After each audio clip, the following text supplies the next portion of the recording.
Hi everyone. I haven't made any videos in a while, but today I was reflecting on some challenges that I've had pertaining to, having to give up dreams or postpone dreams because I'm transgender.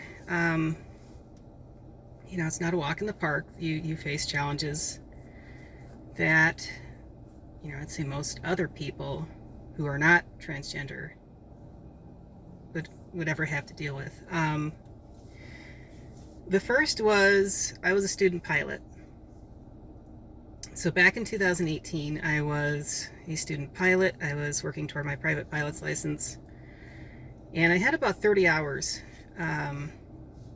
in toward my private license. So, I was starting to do cross-country stuff. I'd soloed. I was doing pretty well. Finished my written exam. And it was during that time that I decided that I needed to transition. And so part of that process at that time was working with a therapist. I had to get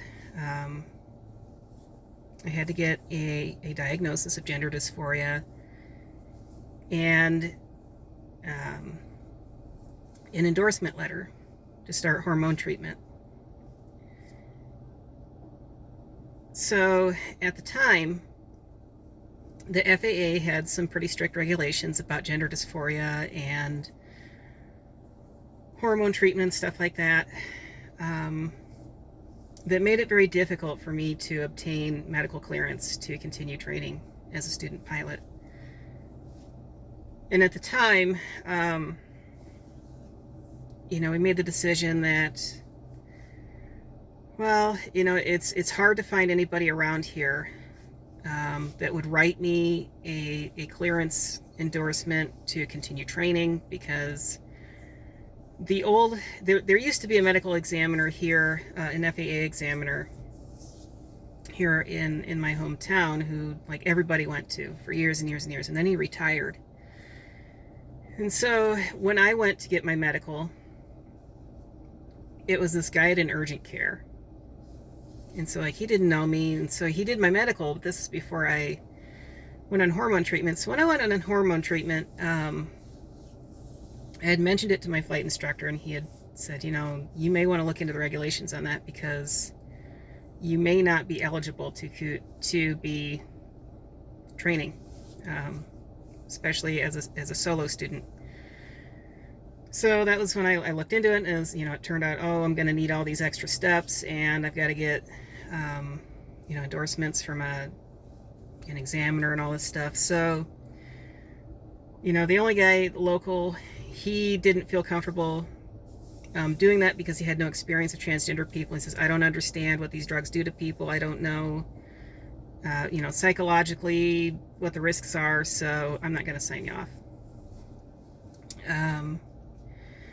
So at the time, my wife and I made the decision, flying is expensive. So said, well, if it's going to be a big uphill battle to find somebody to sign me off, and I'll probably have to go to a different state and travel and everything to go find somebody that will do an examination and sign me off to do this, maybe it's time to just, hang up the logbook and wait for later in life. So that was the first obstacle I really faced, where, being transgender, kind of cost me a dream. But recently, I ran into another situation. So as anybody who has followed some of my videos might know, I started training at a boxing gym in July of 2022. So it's been a little over a year now, and it's been fantastic. I really love the sport. It's not something I ever thought I would enjoy, but I do. And after a year of training and getting proficient with some of the skills, I got to a point where my coach started saying things like, maybe you should think about a developmental bout and things like this. So I was looking forward to that. And around the same time, my coach also approached me and said, you know, we've got some shortages of officials around here. Sometimes it's hard to get shows to even function because we don't have enough people to staff them. Would you be interested in coming to an officials clinic and going through the process to become an official?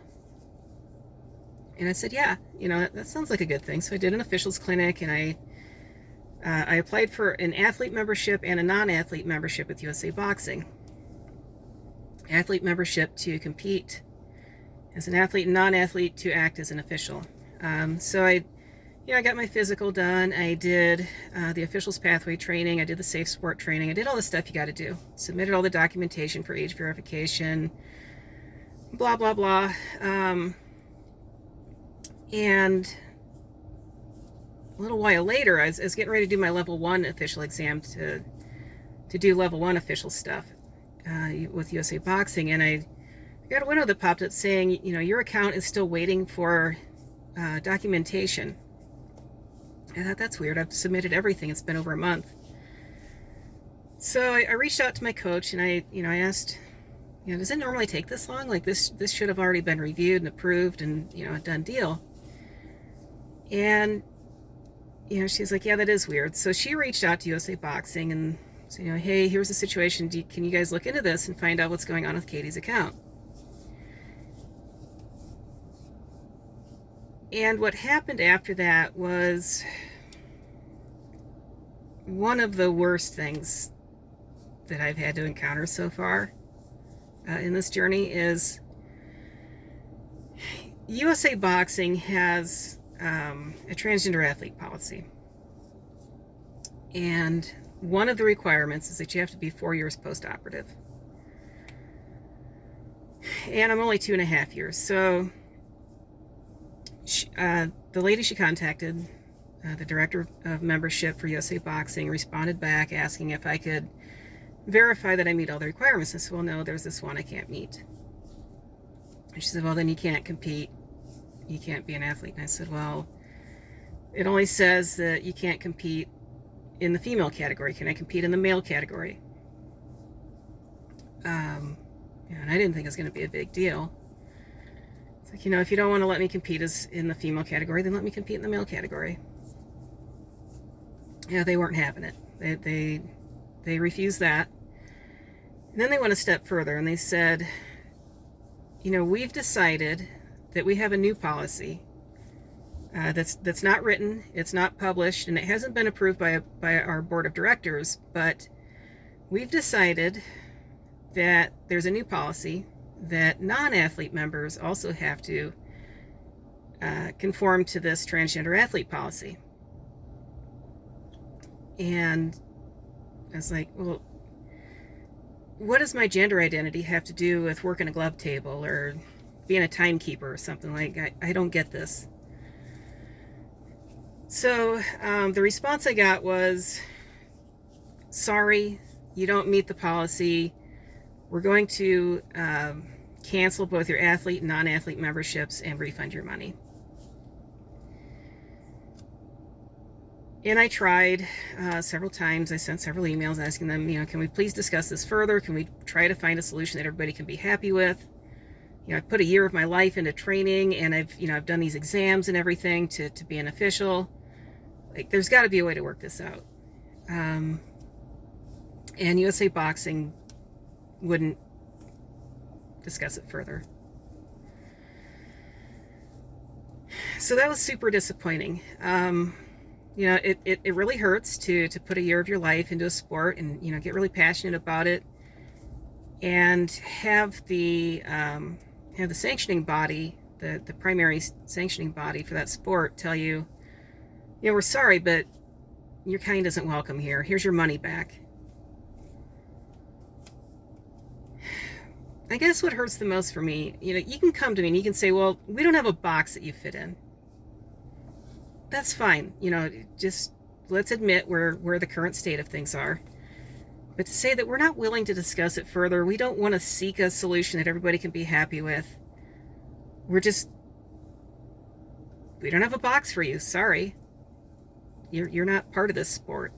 And you don't get to be. And we're not going to try to fit you in. We're not going to seek a solution that anybody can be happy with. It's just going to be, no, here's your money back. Go find something else to do with your life. That hurt. You know, it's difficult for me to understand as a 41-year-old who's been through, all the various stages of life, as a child, as a teenager, college student, young adult. So I look at the young people coming up behind me who are going to go through those various stages of life and think about young transgender people out there who, like me, might have found boxing as a sport and are going to come to be told, well, if you don't meet all the requirements, if you're not 4 years post-operative, and there's also a list of other requirements they have to meet, which a lot of young people wouldn't meet because they wouldn't be old enough, they're out. They don't get to participate in any way. They can't even be a non-member or a non-athlete member. So I look at that and I think, why would an organization want to limit its future potential? Why wouldn't you want to try to find a solution to something that is potentially going to affect more people as time goes on? I'm in my 40s.